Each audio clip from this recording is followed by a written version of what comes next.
브리핑 시작하겠습니다. 지금 시간 2024년 5월 22일 수요일 아침 7시 34분을 막 지나고 있습니다. 언제나 마찬가지로 아직 구독을 신청하지 않으신 분들은 구독을 꼭 눌러주십시오라고 하는 부탁의 말씀을 드립니다.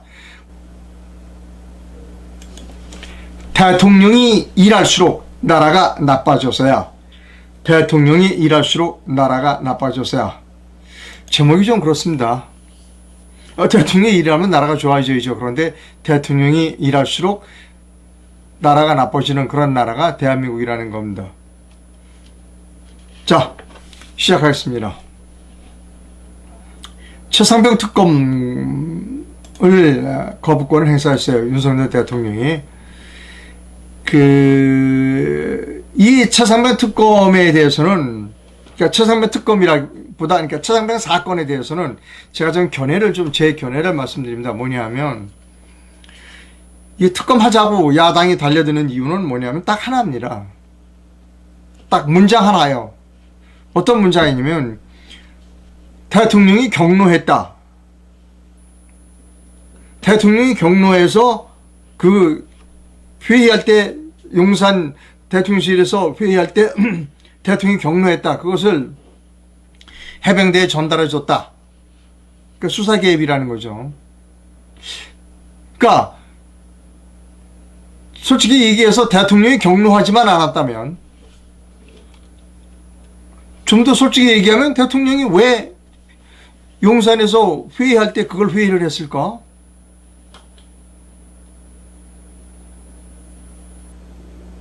아니, 그냥 프로세스에 의해서 군 검찰도 다 프로세스에 의해서 일하는 거 아니에요? 그 프로세스가 자기 마음에 안 들어도 그냥 신문 보고 그냥 그렇구나 넘어가면 되는 거지. 그걸 왜 경로라고 앉아 있어요? 그러니까 간섭해야 할지 말아야 될 곳에 간섭하니까 이런 물이 생기는 거예요.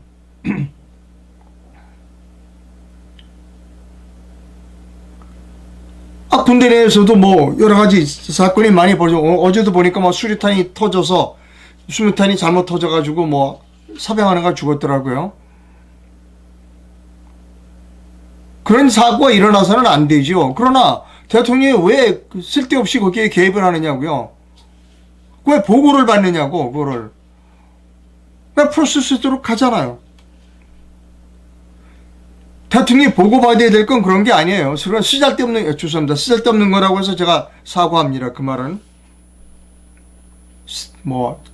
해병대 대원이 사망한 거에 대해서 그런 표현은 제가 잘못된 거죠. 그러나, 대통령이 다뤄야 될 엄청난 국정에 관한 커다란 문제들이 있어요. 그런 걸 보고받아야죠. 예를 들면, 비서실장을 시켜서, 자, 이거 보고해라. 이번 4월 10일 선거, 총선에서 부정 의혹이 많다고 지금 난리질을 치고 있는데, 그거 자세히 조사해 갖고서 보고해. 이런 보고를 받아야죠. 개입하지 않아야 될 부분에 쓸데없이 책상을 꽝 쳤는지 안 치는지 모르지만, 경로했대요, 경로. 대노했다는 겁니다.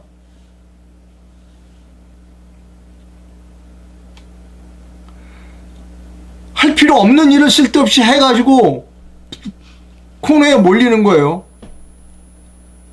야당이 대통령이 경로했다, 대노했다는 거 듣고 가만히 있겠어요? 물고 늘어지지? 자, 동아일보가 칼럼을 썼어요. 동아일보 칼럼이 내용이 이렇습니다.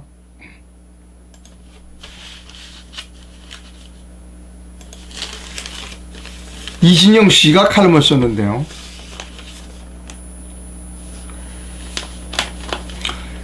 해외 직구 금지는 3일 만에 철회를 해서 그나마 다행이다. 그런데 만약 대통령이 국내 기업 보호와 소비자 안전을 위해 직구 금지 지시를 대통령이 직접 내렸다면 이렇게 빨리 철회할 수 있을까? 철회 못한다는 거예요. 대통령이 내린 지시니까 밑에 공무원들이 철회 못한다는 겁니다. 대통령이 앞장설 때마다 제때 제동이 안 걸린다. 국민 피해와 여당이 정치적 부담을 키운 사례가 적지 않다. 대통령실이 전담 조직까지 두고 뒤늦게 올인한 부산 엑스포 6주 전에 그랬고, 대통령이 수능 직전 킬러 문항 적폐머리가 그랬다. 제가 그랬어요. 이거 문제 생긴다 그랬어요. 적폐다. 수능, 카르텔이다. 부산 엑스포는 사우디 대세론에도 역전이 가능하다며 기업까지 동원해서 열을 올리다가 국력만 낭비했다. 킬러문항 배제 지시는 입시 혼란과 N수생 증가로 사고비를 늘리고 시험 망친 학생들에게 킬러문항 지시 탓이라고 할 빌미를만 줬다. 이런 그 어떤 정책 헛발질도 연구개발 예산 삭감과 의대 증원만큼 두고두고 나라를 골병되게 하지는 않았을 것이다. 대통령이 과학기술계의 이권 카르텔을 겨냥해 나눠먹기식 R&D 제로베이스에서 검토하라고 지시한 때가 지난해 6월이다. 올해 R&D 예산은 33년 만에 뭉텅이로 짜져나갔고 카르텔에 끼지도 못하는 계약직 신진 연구자들만 줄줄이 일자리를 잃었다. 지난 총선에서 충청권의 여러 얼음장을 확인한 후로는 다시 성장의 토대인 R&D는 예비 타당성 조사를 하지 말라라고 했다는 것이다. 이를 저질러 놓고 수습도 못하는 2,000명은 그냥 나온 숫자가 아니라며 대통령이 밀어붙인 의대 증원도 마찬가지다. 최근 의대 증원을 허용한 법원 결정에 대해 정부의 승리라고 하지만 그건 전공의들이 복귀할 때나 할 수 있는 이야기다. 전공의가 안 들어오면 전문의, 공보의, 군의관 배출에도 줄줄이 차질이 생긴다.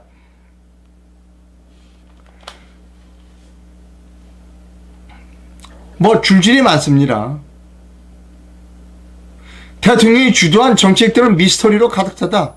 누구에게 무슨 말을 들었는지 부산 엑스포, 의대 정원 2,000명, 경로, 킬러 문항의 대통령이 입시 전문가인가? 자, 여기서 칼럼을 하나 인용합니다. 근데 제가 칼럼을 인용하기가 좀 부담스러운 게 이 칼럼을 쓰신 분이 최보식 기자입니다. 최보식 기자가 칼럼을 썼다는 것, 또 최보식 기자의 칼럼이 제목이 좀 거시기합니다. 그럼에도 불구하고 최보식 기자의 칼럼을 여러분께 소개해 드립니다.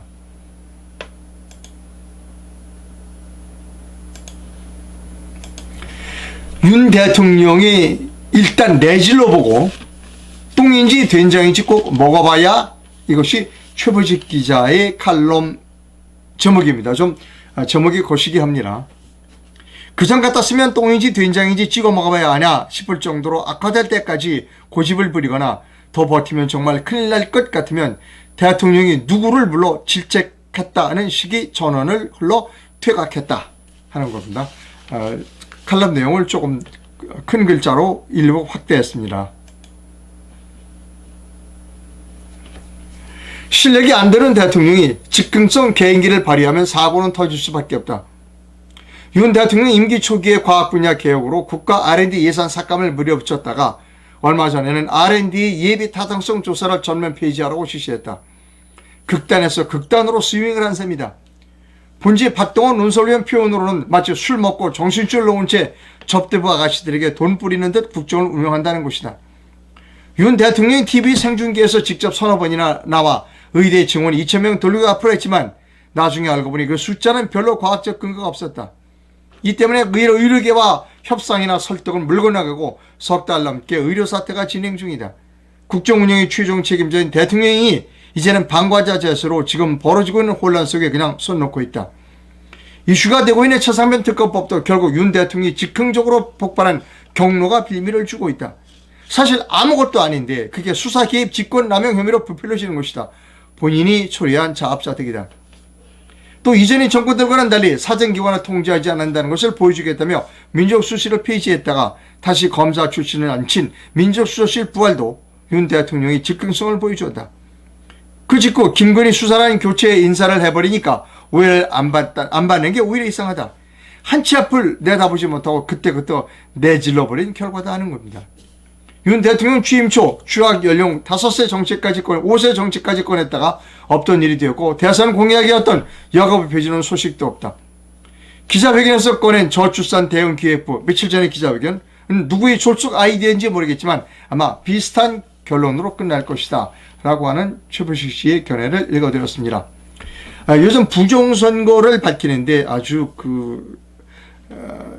모든 힘을 다 쏟고 있는 박주현 변호사가 이런 글을 올렸습니다. 첫 단계 대통령? 문재인을 칭했던 말이 윤석열 대통령을 향하게 될 수도 있다. 너무너무 실망스럽다. 첫 단계 대통령.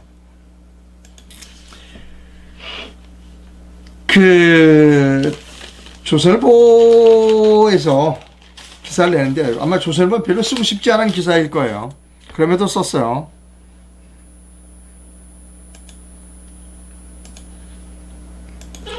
문재인 회고록에 소환한 삼김여사 문제예요.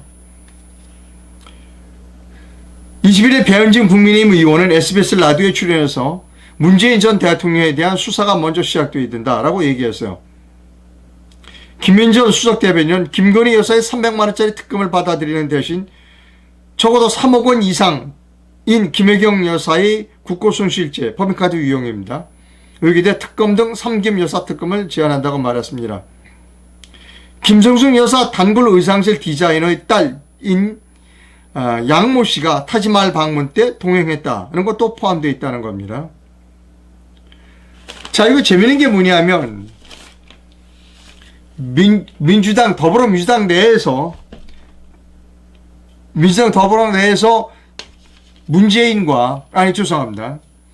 윤석열과 이재명이 야합했다 하는 이야기가 나온다는 겁니다. 아니 왜 자기들이 좋아하는 문재인의 부인 김종숙 특검 하라 이런 얘기가 나올 때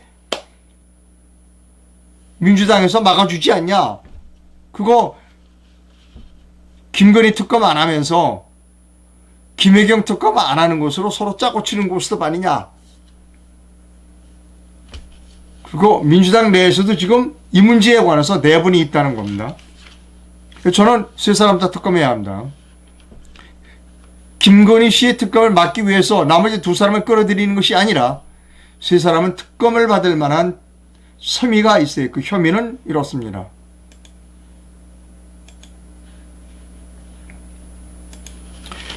김윤 씨는 명품 가방 수수, 도이치모터스 주가, 양평 고속도로 특혜 의혹이 있고, 김정숙 씨는 인도 타지마할 위유, 옷값, 사위 특혜 취업, 김혜경 씨는 법인카드 사적 이용 의혹, 공무원 사적 심부름, 동원 의혹 이런 것들이 있어요.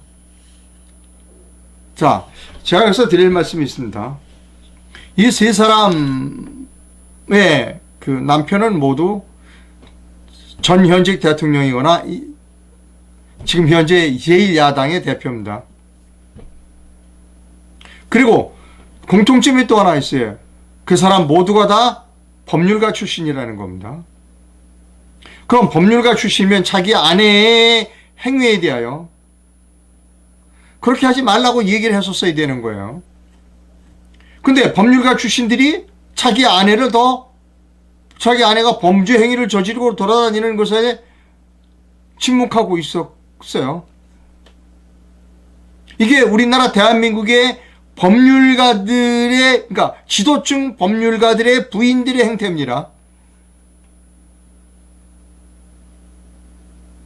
자,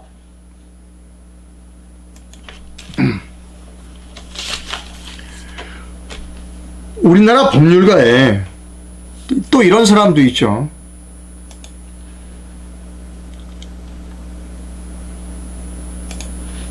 한동이라는 사람도 있습니다. 최근에 고령자들이 교통사고를 많이 내니까 운전면허를 좀 이렇게 고령자들은 규제해야 된다라고 하는 발표가 있었어요. 거기에 대해서 한동훈이 한마디 했어요. 면허 제한은 정교했어야 했다고 비판하는 겁니다. 한동훈이가. 제가 이걸 보고 주접을 떤다. 한동훈이 이 발언을 두고 한동훈이가 좀 주접을 떨고 있다. 면허 제한 정교했어야라고 비판하는 한동훈은 지난 선거에서 정교하게 선거 전략을 짰었어야 돼요. 즉 중앙선거관리위원회의 사전투표 관리관 인수회를 막았었어야 돼요. 법으로는 인수하지 못하도록 되어 있으니까. 근데 자기는 정교하게 하지 못했어. 그래놓고 딴 사람 보고 정교하게 해야 됐다고 비판해, 한동훈이. 자, 그래서 제가 어제 칼럼을 다시 읽어드리겠어요. 왜 법률가들은 그렇게 정교하게 일을 못하고 엉성하게 일을 하고 하는가. 어제 칼럼 소개해드린 거 다시 한번 칼럼 소개해드려야 돼요.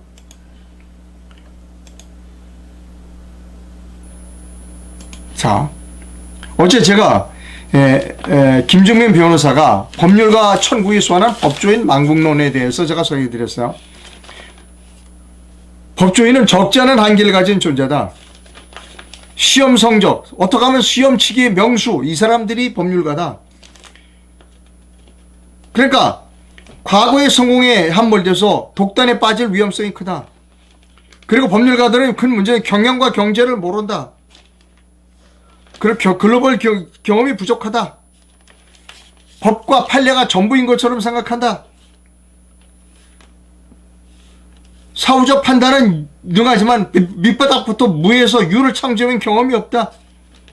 의의 심정을 헤아리는 공감 능력이 없다. 그러니까 국민 여러분, 속지 마세요. 법률가들을 과대평가하지 마세요. 라고 김종민 변호사가 어제 얘기했어요. 조금 이따 제가 설명드릴 부분이 또 있지만 미리 설명드립니다. 법조인 출신 대통령이 의욕적으로 밀어붙인 정책의 성과가 어떤지 보여드릴게요. 세종시 한 사람 변호사 출신 노무현이에요. 세종시 정부 부처의 세종시 이전으로 국가 행정이 비효율성은 증가했고 정책의 질도 떨어졌다. 공기업 지방 이전으로 국토 균형 발전이 이루어졌다는 어떠한 증거도 없다. 소득 주도 성장과 주 52시간 노동 정책은 민생과 경제의 기본 상태를 남겼다. 여러분, 법률가의 속으면 안 됩니다. 자, 그런데 이런 사람들이 다시 나오면 어떻게 돼요? 절대로 속지 마세요, 여러분. 절대로 속지 마십시오. 아니, 얘기하잖아요, 이분이. 16문제는 안 돼요. 사법시험에. 한 과목에 2개씩 나서 16문제가 난답니다. 그것만 달달 외우면 돼요. 그러니까 이 사람들은 숫자 개념이 없어. 숫자 개념이 없는 사람들이야. 한동훈이 사전선거에서 졌으면 왜 저는 숫자를 분석해야 될 거야? 그 숫자를 분석할 능력이 없어. 황교안이 마찬가지예요. 황교안이 지난 선거에서 이거 사전투표 이상하다고 그러는데 집에 도망갔어요.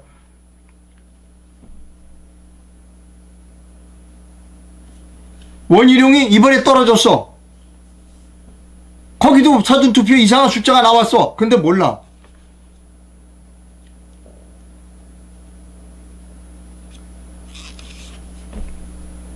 저는 사법시험에 산수 문제를 좀 냈으면 좋겠어요. 사법시험에 산수 문제를. 한동훈이 좀 얘기를 할까요, 이 사람? 뭐 혼자 멋있는 척은 다 해. 뭐 폼은 다제. 그래갖고 나는 이번에도 여의도 문법과 다르다. 한동훈이 문법엔 뭐가 있냐면요, 문법까지 따를 거 없어.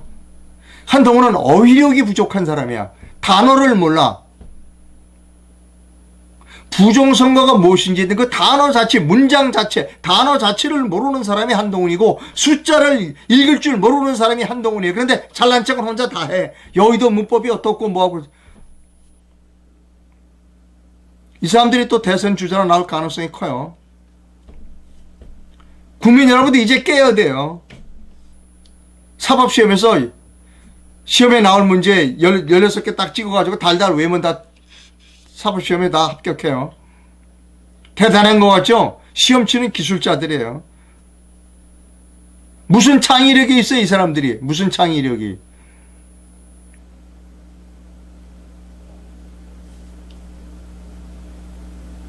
이 사람들이 국가를 위해서 고민 한번 해봤을까?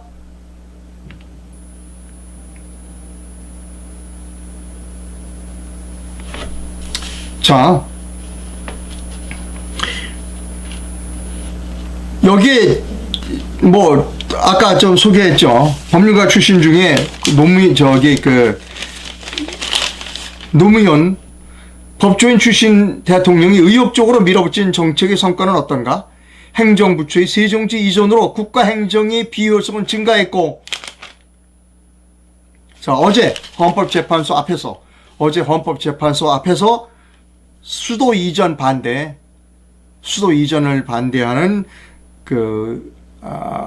기자회견이 있었어요. 자,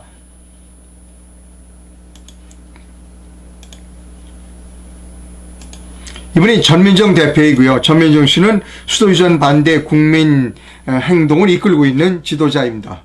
어제 그 수도 이전 반대 헌법 소원을 관한 그 집회를 했어요.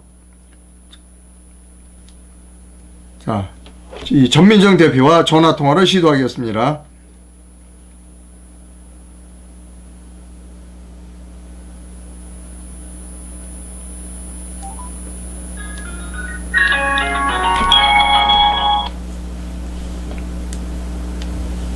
여보세요. 아, 예. 전 대표님. 네.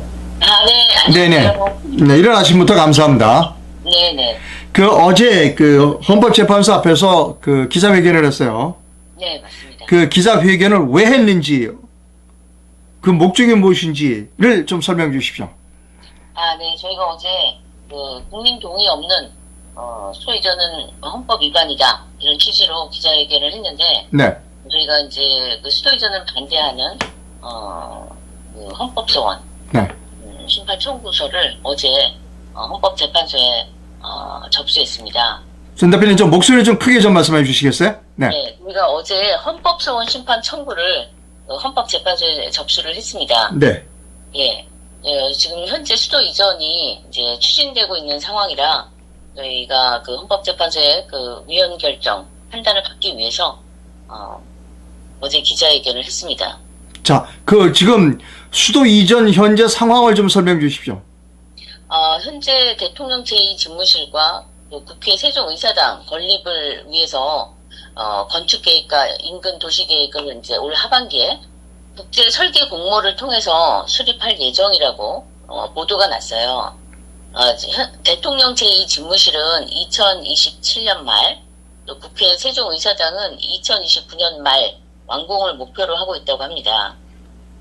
대통령 제2집무실 총 사업비는 부지 매입을 포함해서 한 3천억 원 정도. 제2집무실을 대통령 집무실을 만드는데 3천억. 네. 네네.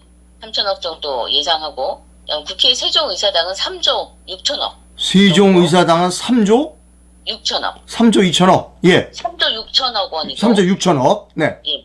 근데 이 비용은 최소로 잡은 비용이고. 최소다. 예. 그렇죠. 그래, 앞으로 증액될 가능성이 많습니다.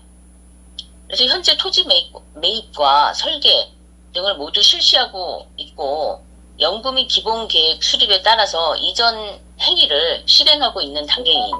그러니까 예산이 집행되고 있다는 거네요. 그렇죠.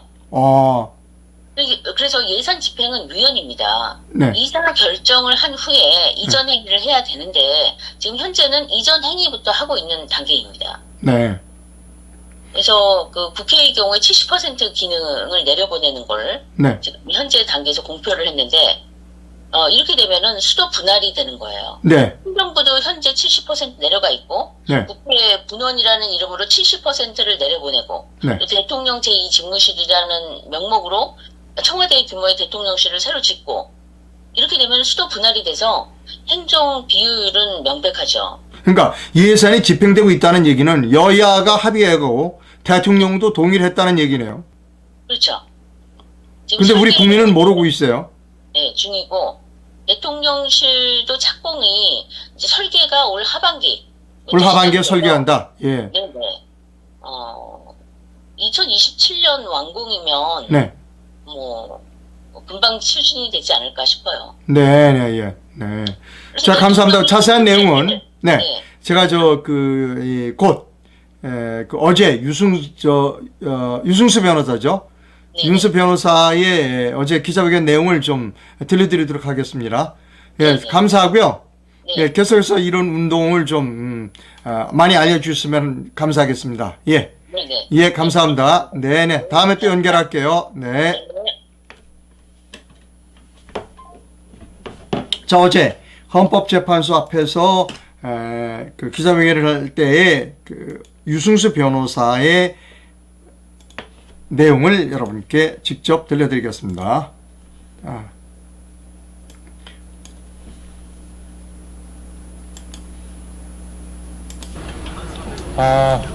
조금 전에 우리 회장께서 아주 좋은 말씀 해주셨습니다. 나라의 수도를 이전하는데 쥐새끼들처럼 이전을 한다. 진짜 기가 막힌 얘기입니다. 대한민국의 수도 서울을 이전하는데 수도 서울 이전이라는 수도 이전이라는 이걸 숨기기 위해서 여당, 야당, 대통령, 국회 너나 할 것 없이 정말 그야말로 쥐새끼들처럼 이전을 하고 있습니다. 이게 나랍니까? 아니 이게 무슨 정치인임을 떠나서 인간들이 할 짓이냐는 거죠. 한 나라의 국정을 이야기할 때도 반드시 공개하고 국민들의 심판을 받도록 되어 있는데 한 나라의 수도를 이전하면서 하도 수도가 서울이기 때문에 수도 서울이라는 말이 고유 명사처럼 됐습니다, 우리에게. 그런데 이 수도를 이전하면서 쥐새끼들처럼 진짜 그야말로 쥐새끼들처럼 하나하나 떼어서 국회는 따로 이전하고 대통령실은 제2집무실이라고 해서 또다시 만들고 자, 대한민국의 수도는 하나죠. 대한민국의 수도는 서울이라고 하나밖에 없습니다. 그런데 제2수도를 만드는 게 가당키나 합니까? 자, 이게 바로 조금 전에 말씀해 주신 것처럼 쥐새끼 같은 행태다. 정치인들이 쥐새끼처럼 행동을 하면 나라가 쥐새끼 소굴이 되는 겁니다. 기가 막힌 노릇입니다, 정말로. 자, 그런데 대한민국에는 여러 헌법수호기관이 있습니다. 그런데 그 중에 최후의 보루라고 하는 헌법수호기관이 있죠. 바로 우리 뒤에 있는 헌법재판소입니다. 헌법재판소가 스스로 헌법에 따라서 헌법수호기관으로서 최후의 헌법수호기관이다. 자, 그런데 우리는 헌법재판소가 스스로 결정한 바를 너무너무 잘 알고 있습니다. 자, 수도가 서울이라는 점, 수도가 서울이라는 사실은 바로 무엇이다? 관습 헌법이다. 헌법이다라는 겁니다. 헌법. 이 말이 어려워요? 어렵지 않습니다. 자, 그리고 그 결정을 내린 것은 바로 제가 그런 얘기를 한 게 아니고요. 우리 국민들께서 그런 말씀을 하신 것도 아니고 바로 헌법수호기관이라고 스스로를 자처하는 이 뒤에 있는 헌법재판소가 그와 같은 결정을 했다는 겁니다. 자, 그런데 지금의 헌법재판소는 완전히 죽었습니다. 자, 대통령 탄핵에 대해서도 입을 쳐닫고 그리고 바로 탄핵은 정당하다라고 결정을 내린 것이 바로 우리 뒤에 헌법재판소입니다. 그 결정 이후로 헌법을 바로 농단한 것이 스스로라는 그 책임을 아는 듯이 쥐새끼처럼 숨기에 바빴습니다. 어떻게 숨었느냐? 아무런 결정을 하지 않는 거죠. 헌법재판소가 없는 듯 헌법재판소가 존재하는 겁니다. 그게 바로 헌법재판소가 보인 쥐새끼 같은 행태입니다.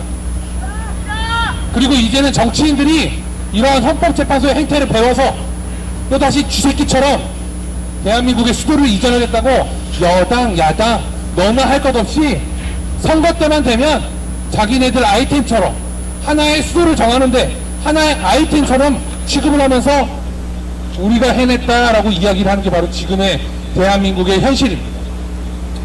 자, 헌법재판소가 기가 막힌 결정을 또 하나 했습니다. 바로 이 지금 정치권들이 야합해서 대통령실을 제2집무실에 설치한다고 이야기를 하고 그리고 국회 분원을 설치한다고 하고 이것이 바로 위헌이다 라고 하는 심판 청구에 대해서 각하 결정을 내리고 있습니다. 지금 기가 막힌 얘기죠. 헌법재판소가 재판을 안 하겠다는 결정을 스스로 막 내리고 있습니다. 그러면서 한편으로 뭐라 그러냐? 문재인 정부 시절에 자, 이 문재인 정부 사람들이 자, 헌법재판소를 광주로 옮겨보겠다고 이것도 마찬가지로 광주에다가 뭔가 하나 세워서 표를 얻어보겠다는 얄팍한 꼼수 쥐새끼 같은 형태죠. 그 이야기가 나오니까 헌법재판소 지들이 불편하고 지들이 힘들 것 같으니까 뭐라 그럽니까? 아, 이거는 행정편의상, 사법행정상 우리는 반대한다. 헌법재판소 이전은 반대한다는 거예요. 헌법재판소 스스로. 자, 그런데 국가의 수도를 이전하는 것에 대해서는 우리는 결정하지 않겠다. 그냥 수도 이전이 되든 대한민국의 헌법을 유린하든 헌법재판소는 헌법재판소 이해관계가 달린 일이 아니면은 입 닫고 있겠다. 이게 바로 우리 뒤에 있는 그렇게 고귀하고 명망 높으신 헌법재판관들의 행태입니다. 정신을 못 차리고 있는 거예요. 정신을 못 차리고. 자, 헌법재판소가 이렇게 정치권의 눈치를 보고 국민들의 눈치를 봐야 되는 거예요. 정치권의 눈치를 보고 정치권의 그런 쥐새끼 같은 행태에 부합해서 나도 쥐새끼가 되겠다고 하면 대한민국이 어떻게 된다고요? 쥐새끼 소굴이 되는 겁니다. 쥐새끼 소굴. 자, 여러분. 자, 뭐 대한민국이 쥐새끼 소굴로 지금 뭐 변하고 있습니다. 그게 대한민국입니다. 자, 칼럼 하나는 좀 소개해 드립니다.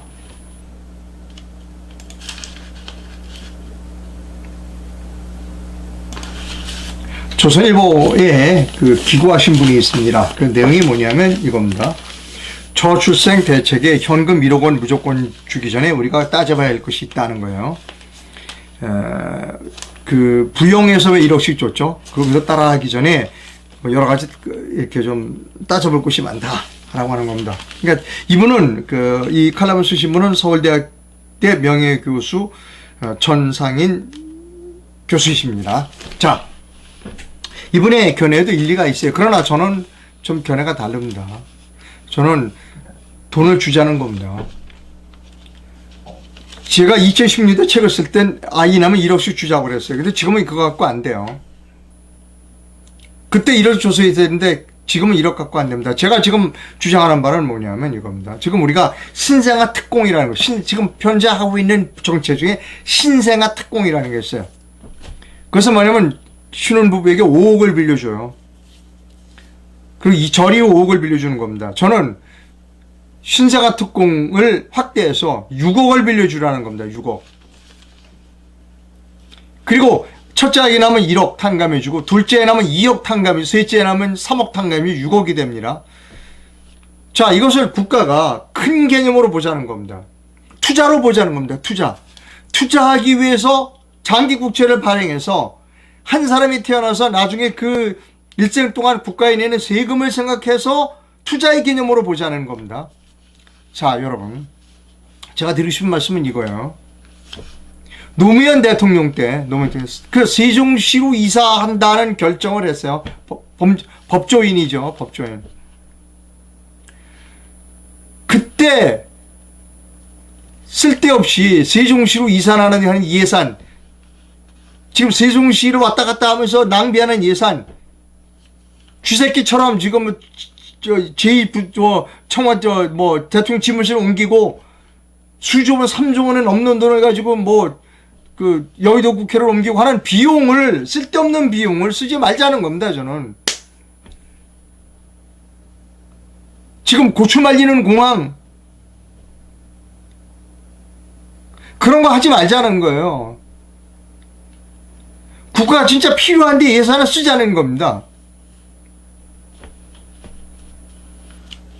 지금 제 정책에 반대하는 분도 있어요. 그냥 주면 안 되죠. 예. 아이를 낳으니까 주는 거예요. 아이를 낳으니까 주는 겁니다. 지금 우리나라 이 문제는 심각해요. 어떤 사람은 이런 사람도 있어요. 인구 줄면 좋지. 인구 줄면 우리나라 어떻게 되는지 알아요? 우리는 지금 세계 인구 대국 중국 옆에 붙어 있어요. 지금 군대 갈 사람도 부족해요. 한가할 때가 아니에요. 그러니까 투자의 개념으로 보자는 겁니다. 투자의 개념이. 저는 이 서울대학교 전상인 교수의 주장에 동의하지 않아요. 나라가 망하게 생겼다니까요. 한가하지 않아요, 지금. 인구가 늘어나는 것만큼 소비가 늘어나요. 여러 가지 산업이 많이 발전해요. 자, 예, 제 견해를 말씀드렸고요. 저는 이제 총선이 끝났기 때문에 후원을 받을 수 있습니다. 해외에서 후원해 주실 분은 페이팔 계좌를 이용해 주실 수 있고 국내에서 후원해 주실 분은 기업은행 계좌를 이용하실 수 있습니다. 회원가입은 영상 하단에서 해 주실 수 있습니다.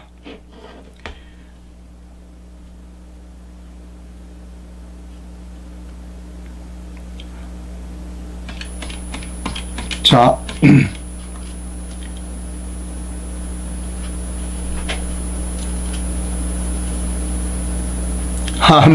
이렇게, 윤석열 대통령이 어퍼컷하고 그런 거를 지금 비난하고 있습니다.